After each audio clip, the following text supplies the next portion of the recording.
नमस्कार, मैं डॉक्टर रीता तिवारी। आज आपको महादेवी वर्मा के विरह वेदना के बारे में बताऊंगी कि महादेवी वर्मा के काव्य में वेदना तत्व अधिक दिखाई देते हैं। विरह वेदना में महादेवी वर्मा को चिर संगिनी तक कहा गया है।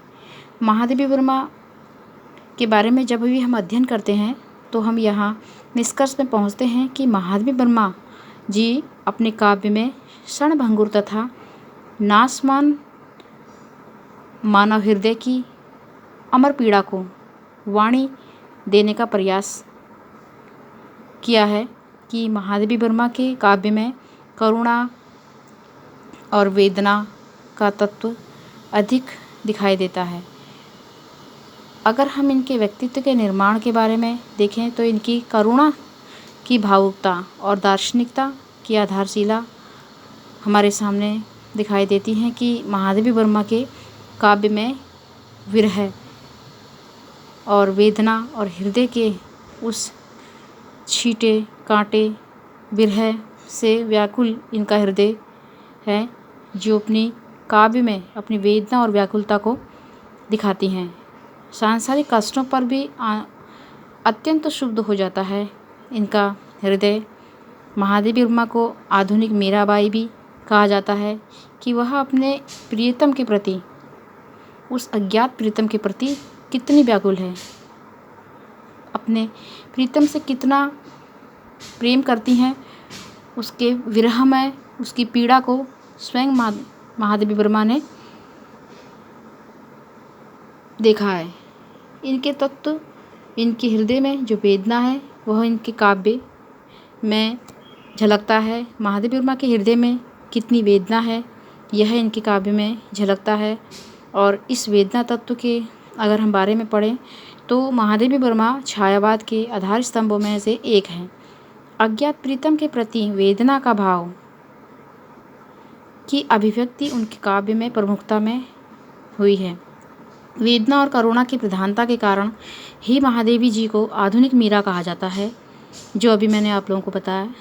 अज्ञात प्रीतम के प्रति विरह वेदना भावना के कारण जो उनके काव्य में रहस्यवाद की प्रमुखता को भी व्यक्त करती है, अभी मैं जो बता रही थी। इसी बीच में इनकी काव्य की कृतियाँ अगर हम देखते हैं तो इनकी काव्य में है निहार, रश्मि, निर्जा, सांदगीत और दीपशिखा। यह जो काव्य है इसमें सर्वत्र वेदना व्याप्त है। विरह प्रेम का उदात्त स्वरूप है तथा प्रेम की कसौटी है। कबीर की विरहिणी आत्मा इसी का संबल लिए हुए प्रियतम से मिलन को अधीर है, तो यही विरह मीरा का सर्वस्व बनकर कृष्ण के प्रेम में दीवाना बना रहा है। घनानंद के काव्य में यही प्रेम सुजान के प्रति है, विरह भाव के रूप में दिखाई देता है, तो यही विरह आंसू बनकर प्रसाद की आँखों से बरसा रहा है। इसी विरह वेदना में ने महादेवी जी को व्यग्र बनाकर उन्हें अपनी तुलना नीर भरी बदरी से करने को विवश कर दिया गया है। यहाँ महादेवी वर्मा की कुछ पंक्तियाँ हैं जो मैं प्रस्तुत कर रही हूँ। मैं नीर भरी दुख की बदरी, मैं नीर भरी दुख की बदली, परिचय इतना इतिहास यही, उमड़ी कल थी मिट आज चली। महादेवी जी जो विरहनाभूति से अत्यंत उन्नत एवं उत्कृष्ट हैं, जिसमें प्रेम का आवेग है, वेदना की तीव्रता है और व्यथित चित्त की मनोदशाओं का निरूपण है। महादेवी जी की मान्यता है कि दुख मेरे निकट जीवन का ऐसा काव्य है जो मेरे सारे संसार को एक सूत्र में बांधकर रखने की क्षमता रखता है। मनुष्य सुख को अकेले भोगना चाहता है, किंतु दुख उस सब को बांटकर विश्व जीवन में अपने जीवन को, विश्व वेदना में अपनी वेदना को इस प्रकार मिला देना चाहता है कि जिस प्रकार एक जल बिंदु समुद्र में मिल जाता है। समुद्र में जल की बिंदु मिलने से जिस प्रकार जल बिंदु का महत्व नहीं रहता है, इसी प्रकार से वह अपने दुख को समुद्र में मिला देने का प्रति व्यक्त करती हैं। महादेवी जी की विरहानुभूति का निरूपण निम्न शीर्षकों पर किया जा सकता है। इनके विरह में विरहानुभूति में प्रेम वेदना की गहनता। महादेवी वर्मा के काव्य में प्रेम वेदना की गहनता सर्वत्र विद्यमान है। वेदना उन्हें इतनी प्रिय है कि वे उसका साथ नहीं छोड़ना चाहती थी, क्योंकि इसी वेदना के माध्यम से उन्होंने सर्वशक्तिमान चेतनामय ईश्वर का दर्शन किया है। मेरे बिखरे प्राणों में सारी करुणा ढुलका दो, मेरी छोटी सीमा में अपना अस्तित्व मिटा दो, पर शेष नहीं होगी यह मेरे प्राणों की क्रीड़ा। तुमको पीड़ा में ढूंढा, तुम में ढूंढूंगी पीड़ा। ये महादेवी वर्मा की करुणा को व्यक्त करती हुई कुछ पंक्तियां हैं जो कहती हैं कि मेरे प्राणों में करुणा को ढुलका दो, मेरी छोटी सी सीमा यानी मेरे इस छोटे से जीवन में मेरे अस्तित्व को, मेरी वेदना को, अस्तित्व को ही उसमें मिटा दो। शेष नहीं होगी मेरे प्राणों की पीड़ा, तुमको ढूंढा पीड़ा में, तुम में ढूंढूंगी पीड़ा। कहती हैं कि मैं तुम में पीड़ा को ढूंढा है मैंने और तुम में ही ढूंढूंगी मैं पीड़ा, कह रही है। तुमको जब पीड़ा में ढूंढा है मैंने तो तुम में भी पीड़ा ढूंढूंगी मैं। इसी प्रकार से प्रेम की वेदना की गहनता को व्यक्त किया है। अब नंबर 2 पे है कि करुणा की प्रधानता।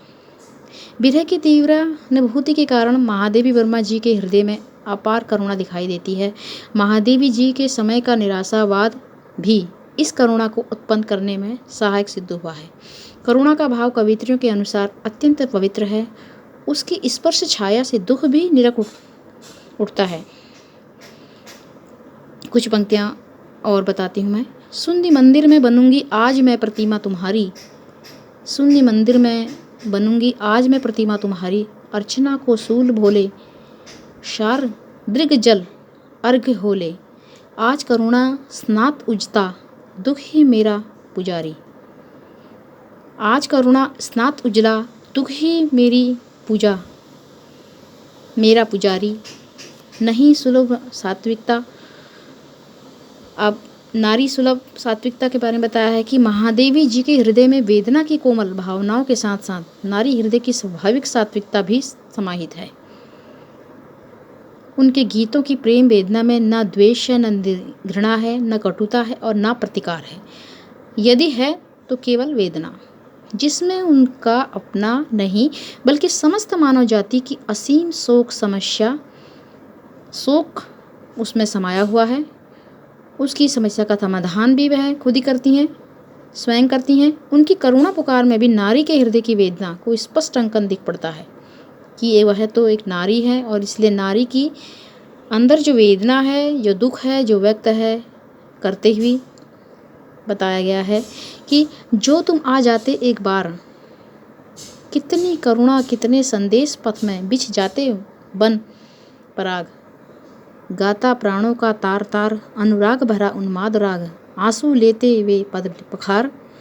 इस प्रकार से वह अपने वेदना को व्यक्त करते हुए कहती हैं कि एक नारी जिस प्रकार से अपने प्रियतम के इंतजार में राह व आँखियाँ बिछा देती है, निगाहें बिछा देती हैं, इंतज़ार करते करते प्राण तार तार भी हो जाते हैं, किंतु वह इंतज़ार करते रहती है और आंसू भी पैरों में आकर गिरने लगते हैं तो भी वह इंतज़ार करती है। इस प्रकार से नारी होने के नाते, नारी होने की वजह से नारी सुलभ वेदना को वह व्यक्त करती हैं। नंबर 4 पे महादेवी जी की आध्यात्मिकता। महादेवी वर्मा अध्यात्म भी थी और उनकी ईश्वर पे आस्था भी थी। महादेवी वर्मा की विरहानुभूति अध्यात्म प्रधान है, किंतु यह परंपरागत धार्मिक भावनाओं से न जुड़कर मनुष्य के जीवन से अधिक जुड़ी है। अलौकिक के साथ उनकी लौकिक प्रेरणानुभूति का सामंजस्य उनकी भावना को सफल अभिव्यक्त करता है।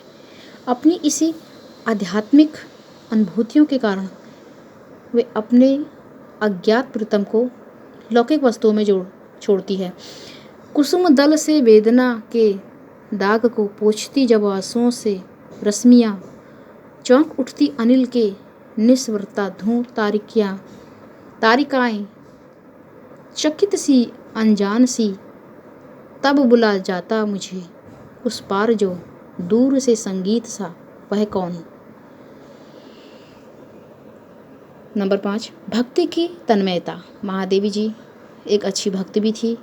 उनके काव्य की पंक्तियों में यह स्पष्ट दिखाई देता है महादेवी जी के काव्य में आध्यात्मिकता के साथ साथ भक्ति भाव भी मुखरित होता है। भक्ति भाव से पूजा अर्चना करने के लिए देव की प्रतिमा के श्रृंगार की सारी सामग्री सजाकर वे पूजा अर्चना से मौन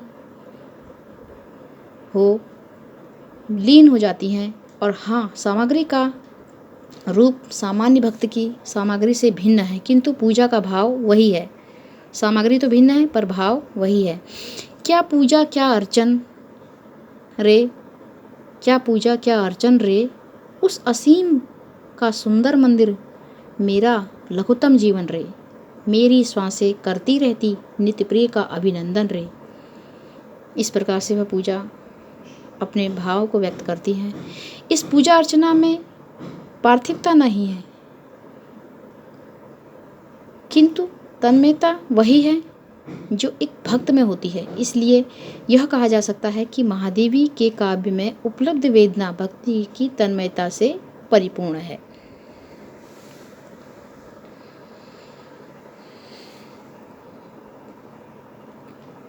विरह वेदना की निरंतरता महादेवी के काव्य में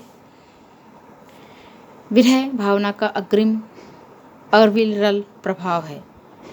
नंबर 6 पे विरह वेदना की निरंतरता है, जो काव्य वेदना को व्यक्त करते हुए उसमें नदी की तीव्र धारा के समान अजस्त्र होता है, अजस्त्र स्रोत है और उनका हृदय सिंधु वेदना भाव से निरंतर उद्वेलित होता रहता है। इसलिए उसमें से भावानुभूतियों का अविरल शाश्वत और अजस्त्र प्रभाव होता रहता है। महादेवी की विरह वेदना कृत्रिम न होकर के स्वाभाविक है, इसलिए वे अपने जीवन जीवन दीप के साथ स्वयं भी प्रज्वलित होते रहती हैं, स्वयं प्रज्वलित रहने की कामना को भी व्यक्त करती हैं। तो वो ये इस जीवन के दीप से प्रियतम के साथ जो अलौकित होना चाहती हैं, पथ को अपने अलौकित करती हुई कुछ पंक्तियों को व्यक्त करती हैं कि मधुर मधुर मेरे दीपक जल, मधुर मधुर मेरे दीपक जल, युग युग प्रतिदिन प्रतिक्षण प्रतिपल, प्रियतम का पथ आलोकित कर। इन पंक्तियों में दर्शाया गया है कि हे दीपक, तू जल मधुर मधुर और मेरी जो प्रियतम की जो राह है, जो पथ है, उसको आलोकित कर, जिससे मेरे प्रियतम के मिलने में मुझसे कोई भी बाधा उत्पन्न ना हो। वे मिलन नहीं चाहती पर चिर विरह की साधना करना चाहती हैं। उनके व्याकुल प्राणों का संगी तो केवल अंधेरा ही है, संगी अंधेरा है। शून्य मेरा जन्म था, अवसान है तुमको मुझको सवेरा, शून्य मेरा जन्म था, अवसान है मुझको सवेरा, प्राण आकुल के लिए संगी मिला केवल अंधेरा, मिलन का मत नाम ले मैं विरह में चीर हूँ। सारांश भी यह है कि महादेवी जी की विरहानुभूतियों में गहन प्रेम की वेदना का तत्व व्याप्त है। वे करुणा से ओतप्रोत विरह की ऐसी कवित्री हैं जो अज्ञात प्रीतम की खोज में लीन है। उनके विरह में आध्यात्मिकता, पावनता, सात्विकता और उदात्तता है। यह विरह वेदना मौन, नीरव और एकाकी है, इसलिए यह असीम अजस्त्र अविरल है। उनका क्रंदन भी मूक है। पंत जी ने उनकी विरह वेदना पर टिप्पणी करते हुए लिखा है कि वह वेदना के सामंजस्य की एकमात्र सामग्री है और कोई सुख इन्हें आत्म विस्मृत था, आत्म तन्मय होने की को नहीं चाहिए था। सुख तो है, क्षणजीवी है, वेदना ही है, चिरस्थायी है, चिरव्यापी एवं चिर स्पृहणीय है। यह पंत जी की पंक्तियां हैं जो महादेवी जी के लिए कही गई हैं। निश्चय ही महादेवी के काव्य की वेदना का सोनार लहरा रहा है, अनेक रत्नों से भरा है। वे वेदना की साम्यज्ञी कही जा सकती हैं। इन सब बातों से हमें ऐसा लगता है कि महादेवी वर्मा के काव्य में विरह वेदना पूरी तरह समाहित है। धन्यवाद।